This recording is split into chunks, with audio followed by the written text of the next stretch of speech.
মঙ্গলবার ৭ই পৌষ থেকে শুরু হচ্ছে শতাব্দী প্রাচীন ঐতিহ্যের শান্তিনিকেতন পৌষ মেলা। রবি ঠাকুরের স্মৃতি বিজড়িত এই মেলার সূচনা হবে ব্রহ্ম উপাসনা, বৈদিক মন্ত্রপাঠ ও রবীন্দ্রসঙ্গীতের মাধ্যমে।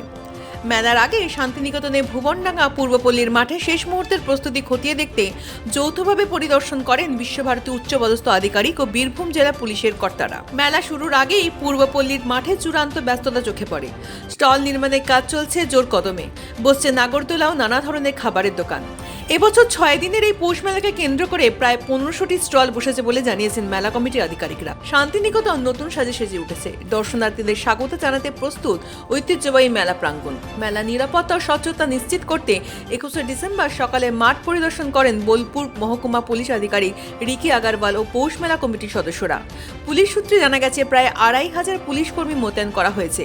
সিসিটিভি, ওয়াচ টাওয়ার, সাদা পোশাকে police, anti crime team, QRT ও র্যাব মোতায়েনের পাশাপাশি ট্রাফিক নিয়ন্ত্রণের ব্যবস্থাও রয়েছে। মেলা কমিটির অন্যতম দায়িত্বপ্রাপ্ত অধ্যাপক অমিত হাজরা জানান, পরিবেশ বান্ধব মেলার উপর জোর দেওয়া হচ্ছে এবং স্বচ্ছতা বজায় রাখতে প্রতিটি দোকানের পরিচয়পত্রই যাচাই করা হচ্ছে।